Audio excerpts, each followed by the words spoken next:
Bonsoir tout le monde, moi c'est Abby et j'ai une élève avec moi, elle s'appelle Harpreet. Présente-toi un peu Harpreet. Bonjour tout le monde, je suis Harpreet et aujourd'hui je suis avec Madame Abby pour faire un dialogue sur l'examen l'oral de TEF. Voilà, on va faire une simulation de l'épreuve d'expression orale du TEF. Donc on va d'abord commencer par section A. Harpreet, est-ce que tu peux expliquer à nos auditeurs comment la section A se passe brièvement s'il te plaît? Pour la section A, l'examinateur va me donner une annonce, poser des questions pour avoir plus d'informations sur cette annonce. Exactement. Voilà, merci. On va avoir un sujet hypothétique. Donc, le sujet va être sur un cours de cuisine et Harpreet, elle lit l'annonce et elle m'appelle pour poser des questions. C'est une conversation formelle. Donc, on va se vouvoyer. Ok, on commence, Harpreet. Bonjour, madame. Comment puis-je vous aider? Bonjour, j'ai lu votre annonce dans le journal qui m'a beaucoup intéressée et je voudrais en savoir plus. Avez-vous quelques minutes à m'accorder, s'il vous plaît? Oui, bien sûr, bien sûr. Premièrement, où se trouve cette cuisine? Le centre se trouve Oui. sur le boulevard Saint-Laurent, dans le centre-ville. Oh, d'accord, c'est très proche de moi. Et, euh, euh, et quels sont les horaires de travail? Les horaires de classe, vous voulez dire? Les horaires Oui. de cours? Donc, les horaires de cours, nous avons plusieurs types de cours. Il y a des cours qui commencent le matin, donc qui se passent le matin dans la matinée, et il y a d'autres qui se passent à partir de 16 heures. Et il y a aussi d'autres cours qui se passent uniquement le week-end. Oh, d'accord, j'ai compris. Euh, je voudrais savoir en plus pour les cours de week-end parce que je suis une étudiante et j'ai le temps sur les week-ends, pendant les week-ends. Mhm. Et quelle est la durée pour les cours qui se passent pendant le week-end? Cours le week-end vont être un peu plus intenses que ceux qui se passent en semaine. Donc, le week-end, les cours peuvent aller jusqu'à 2 heures au maximum. Ouais. 2 heures et ça se passe dans la matinée et dans la soirée? On est ouvert toute la journée le week-end puisqu'on va être vraiment flexible pour nos clients. Vous pouvez vous inscrire soit en cours du matin, soit en cours du soir. Le choix est le vôtre. Là, c'est parfait. Et pour formation, est-ce que tous les formateurs sont bien expérimentés? Tous les formateurs sont effectivement très bien expérimentés. Ils possèdent au moins une dizaine d'années d'expérience. Donc, vous serez entre de très bonnes mains, madame. Oh, c'est génial. Et pourriez-vous m'expliquer plus sur comment ça passe individuellement ou en groupe? Il y a combien d'étudiants dans le groupe si ça passe en groupe? D'accord. Donc, un groupe peut comporter jusqu'à 5 étudiants à la fois. Mais nous avons aussi des cours personnalisés, individuels. Oh, d'accord, ça a l'air intéressant. Je voudrais m'inscrire dans les cours individuels. Mhm. Et combien ça coûte? Combien ça coûte, quoi, la séance ou le cours entier? Oui, le cours entier. Donc, le cours entier au niveau débutant, ça va revenir à peu près à 250 $. Oh, d'accord, c'est beaucoup parce que je suis un étudiant et je travaille à temps partiel. Fournissez-vous une rédaction? Si vous pouvez présenter votre carte d'étudiante, nous pouvons vous accorder une réduction de 10 ou 15%. Il faut que je vérifie avec mon gérant, mais je pense que ce sera possible. Si. Et, et pour les ingrédients, vous allez fournir tous les ingrédients ou c'est sur les étudiants, ils doivent apporter les ingrédients? En fait, vous n'avez pas besoin de vous inquiéter pour les ingrédients. C'est nous qui fournissons tout l'équipement, le matériel, les ingrédients nécessaires. Oh, d'accord, c'est super. Et pour d'accord, et je pense que c'est tout de ma part. Et il y a une autre question sur l'inscription et ça se passe en ligne ou je dois me présenter chez vous? Vous n'avez pas besoin de venir sur place, vous pouvez vous inscrire en ligne même. Je peux vous passer l'adresse du site web. Oh, merci. Et Excusez-moi, madame, j'ai un autre appel à prendre, mais voilà, vous pouvez nous rappeler à tout moment. D'accord? donc, merci pour toutes les informations. Je vous en prie, bonne journée. Je pense que tu as fait un bon boulot, Harpreet. Questions were varied and you acknowledged my answers. It is important when you are doing section A to acknowledge once in a while what the examiner is saying by using expressions such as je vois, d'accord, c'est noté, je comprends, etc. Harpreet, she used some expressions such as j'ai compris, and then she did a follow-up question when I talked about weekend timings. So that was good. That will tell the examiner that she's able to understand what the examiner is saying and she's able to react correctly, appropriately. And she also said c'est génial, ça a l'air intéressant. What could have been better is perhaps some more focused questions on cuisine as such, because il s'agit d'un cours de cuisine et ça aurait été mieux peut-être de poser deux ou trois questions axées sur la cuisine. Vous proposez d'enseigner quel type de cuisine en classe. Je m'intéresse à une cuisine particulière, par exemple à la cuisine chinoise. Avez-vous des cours pour ça? So, something oriented towards cooking as such, ok? On va passer maintenant à la section B. Tu es prête, Harpreet? Oui, oui, Est-ce que tu peux lire le sujet à nos auditeurs? oui, bien sûr. Section B. Vous avez lu une annonce pour une association de Montréal. Vous en parlez à une amie qui habite depuis longtemps à Montréal. Présentez-lui ce document. Essayez de le convaincre de devenir guide bénévole. D'accord. Donc, il s'agit d'un sujet où vous devez convaincre l'examinatrice de devenir guide bénévole. D'accord? Bénévole is volunteer, guide is guide. So, volunteer guide. Okay? And are there missions listed in the topic or not? Any particular missions listed in the topic? Il y a, dans le sujet, les guides bénévoles fondés en 2007, notre association a pour but de faire découvrir la ville gratuitement aux nouveaux arrivants. Musée, parc, cuisine, transport, partagez vos coups de corps et vos bons plans. D'accord. D'accord, ok. Donc, il faut que je connaisse vraiment bien la ville pour pouvoir faire cette activité. D'accord, donc on commence. Harpreet, I'll give you a minute to just reflect upon it, just like an exam, and then we'll start. I'm going to note the time. It is a 10-minute conversation, ok? D'accord, Je te donne une minute pour lire le sujet. Encore. d'accord.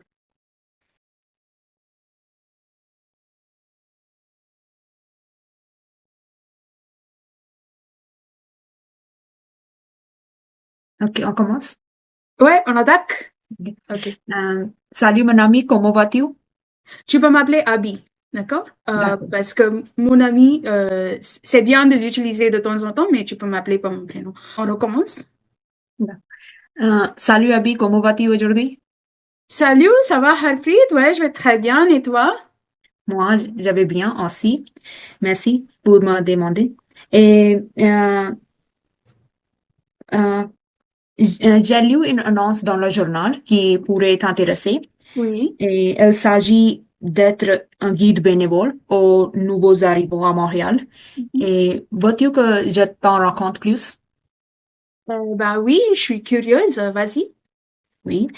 Et, euh, et l'association Guide bénévole Montréal, en ce moment, cherche les guides bénévoles pour, euh, euh, pour aider les nouveaux arrivants, les immigrants, les visiteurs, Mhm. à les faire visiter la ville sans frais. Et tu peux les guider au musée, au parc, aux cuisines, ou les tu peux aller voir comment ça fonctionne le transport à Montréal, le métro, et tu peux montrer, tu peux leur montrer les parcs ou les châteaux, les bâtiments historiques. Oh, ok. Mais ça m'a l'air d'être très dynamique comme mission, mais aussi un peu chargé, n'est-ce pas?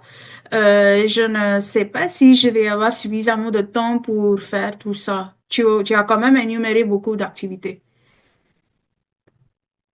Oui, mais Tu peux te répéter, c'est quoi? Oui, de- je ne sais pas si je vais avoir assez de temps Oh, pour me consacrer à d'accord, cette activité. d'accord, j'ai compris, mais écoute, tu n'auras pas besoin de beaucoup de temps. Tu peux consacrer 2 heures ou 3 heures Mhm. dans la semaine. Et tu peux guider. Et dans ce temps, tu guideras les nouveaux arrivants aux places qui tu trouves très intéressantes. Tu n'as pas besoin de leur montrer toutes les places en ce moment. Seulement une place ou 2 places, et ça suffit. D'accord, oui, c'est vrai, j'accepte, c'est pas énorme comme investissement de temps, mais ceci dit, tu vois, je ne sais pas si j'ai suffisamment de connaissances sur la ville pour pouvoir guider les nouveaux arrivants. C'est vrai que je connais la ville assez bien, je peux me débrouiller seule, mais je ne suis pas experte en la matière, tu vois, donc, Oui, je vois. Mais Abby, tu n'as pas besoin d'être experte pour guider les immigrants. Mais en plus, cette association te donnera une formation pertinente avant de commencer. Cette formation va t'aider à avoir beaucoup de connaissances sur la ville. Et euh, oui, et enfin, tu peux utiliser Google pour trouver plus. d'accord. Ben, si tu me dis que l'association me formera, elle me donnera une formation Oui, pertinente, adéquate pour faire ce genre d'activité, oui, je peux considérer, pourquoi pas. Mais après, j'imagine que donc, tu m'as dit qu'il y aura des nouveaux arrivants, ce sont des gens qui ont besoin de beaucoup d'aide, mais il reste encore la question des différences linguistiques. Moi, je parle français. J'ai quelques notions de base en anglais, mais je ne suis pas très courante en anglais. Et eux, ils ne vont pas peut-être comprendre le français, donc comment on peut gérer la différence? oui, je vois. Ton inquiétude, c'est de langage. Tu as une hésitation.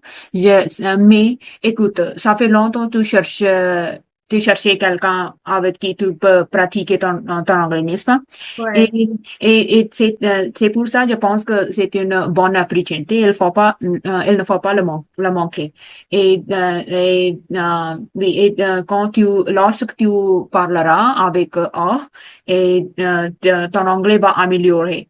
Et tu vas vraiment amuser cette activité et aussi tu vas apprendre beaucoup et ça va te rendre très fort.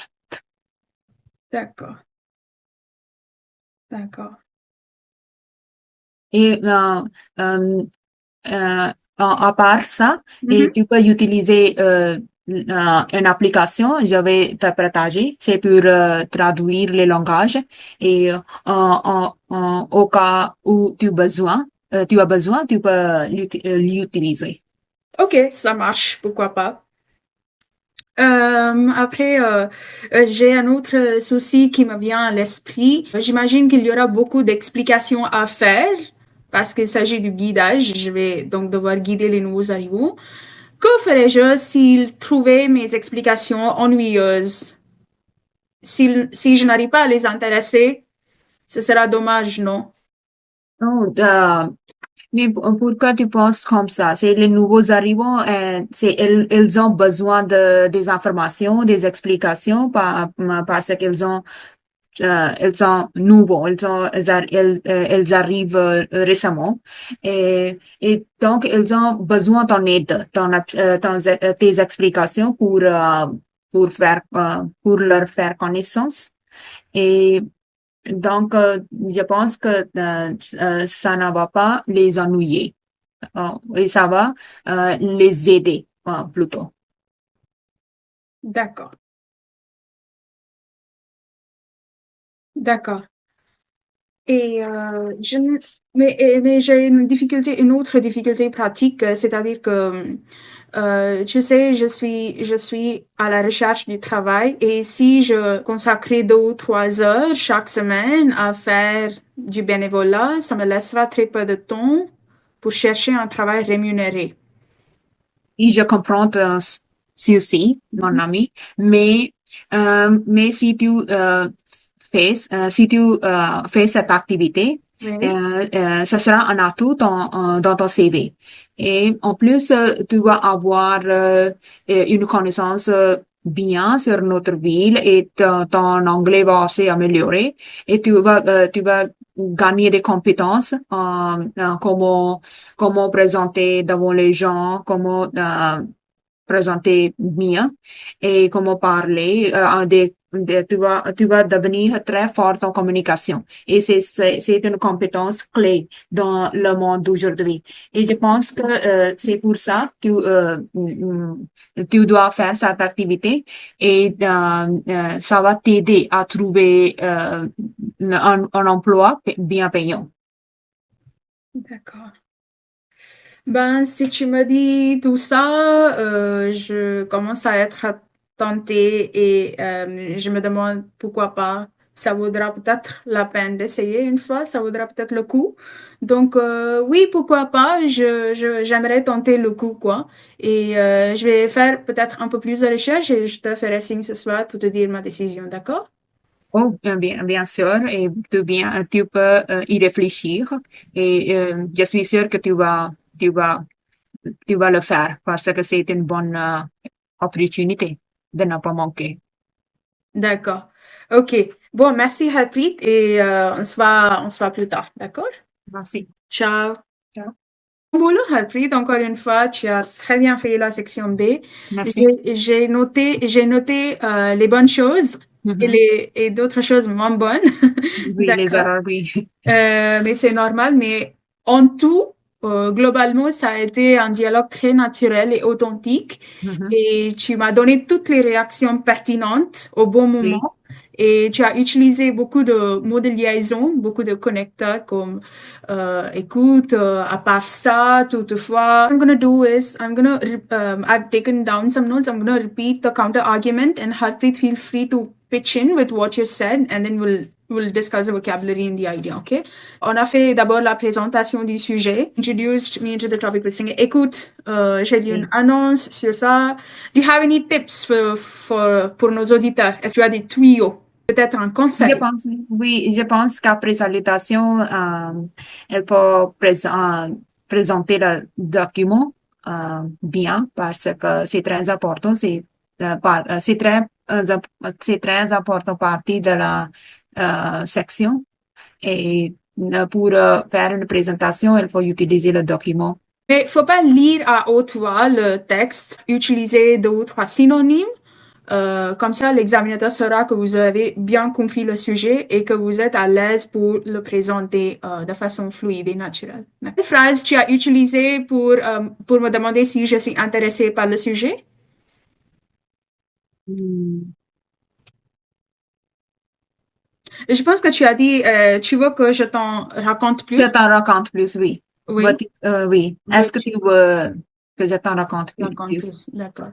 Et le premier argument que j'ai donné, c'est je n'ai pas le temps de faire cette activité. And Harpreet, she said, écoute, tu n'as pas besoin d'avoir beaucoup de temps pour faire cette activité. So she said, listen, you don't need a lot of time to do this activity. So I liked it that she used écoute, like, to draw my attention. Listen up, you don't need so much time to. And you said, dans ce temps, tu les guideras au place. So dans ce temps, maybe the preposition is incorrectly used there. A better preposition could have been durant ce temps. Okay, not dans ce temps. Durant ce temps, Durant ce temps. d'accord. During this time. Okay, durant ces heures, durant ces 3 ou 4 heures. Okay, Durant, during these d'accord. 3 or 4 hours. And you repeatedly said plus. So plus is what we call a false friend. It looks like place. Une place, place. It looks like place, but it doesn't mean a place. It means une place actually means a square, a junction. Non, Okay, where d'accord. people meet. So that is in plus. If you want to say place, then you say un endroit or un lieu, un endroit, un lieu. Non.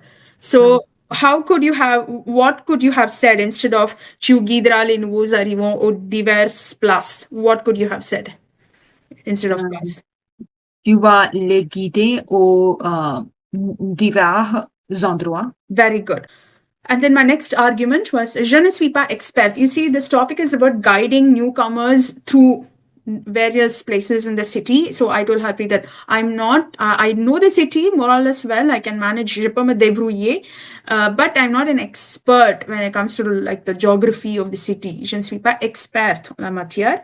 And again, she said, tu n'as pas besoin d'être experte. L'association te donnera une formation pertinente.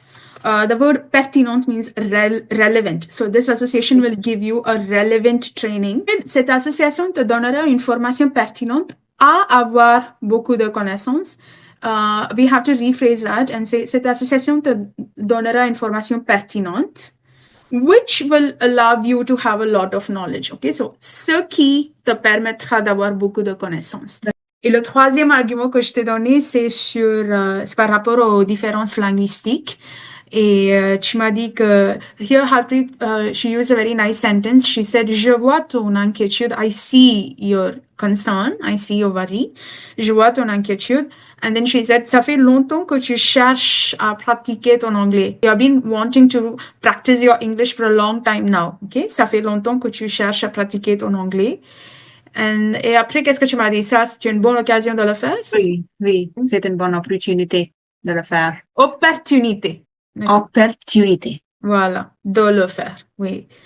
Et and then you said, lorsque tu guides les nouveaux arrivants, ton anglais va améliorer. You have to use reflexive here, Harpreet. You should say ton anglais va s'améliorer. It's going to improve itself.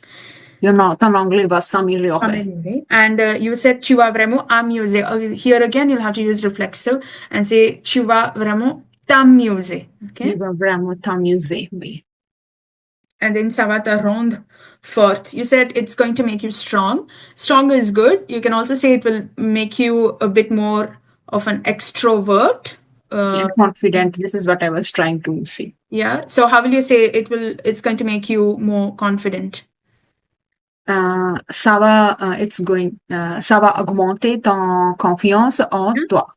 Very good. Ça va te rendre plus confiante. There's also another way of saying it. It's going to make you more confident. Ça va te rendre plus confiante. Yeah. And then she also used another linking word, which is apart from that. Okay. À part ça. And then she listed one more benefit. Et ça, je vais te partager. C'est une erreur mineure. Il faut utiliser je vais partager avec toi. C'est partager quelque chose avec quelqu'un. D'accord? Share something with somebody. Partager quelque chose avec quelqu'un. So, je vais te partager, but je vais partager avec toi. Je vais partager avec toi. Je vais garder à l'esprit. Ouais, très bien. And then the next argument I gave was explication ennuyeuse. What if they found my explanation boring? And then she said, why do you think they will be bored? Because they need help, they need information. Ils ont besoin de ton aide, de tes informations, de tes conseils pour prendre connaissance de la ville. To become aware of the city would be pour prendre connaissance de la ville. Okay? Pour prendre, d'accord. Not pour faire, parce que faire connaissance is a different meaning. It means to get to know somebody. J'ai fait sa connaissance, I got to know him. I said I would like, paid job and not volunteering. Pas du travail bénévole, pas du bénévolat, mais du travail rémunéré. And Harpreet very aptly said, ce sera un atout dans ton CV. This experience will be a plus point in your CV. Ce sera un atout dans ton CV. Et tu vas gagner des compétences. And she said, la communication est une compétence clé. So communication is a key skill set, and you're gonna acquire it from this experience. Voilà, on a fait le tour de nos dialogues. On a fini la démonstration. I hope this exam simulation was useful to you guys. And let me know in the comments if you have any questions, and I'll be able to help. Harpreet, do you have any tips, advice for our viewers?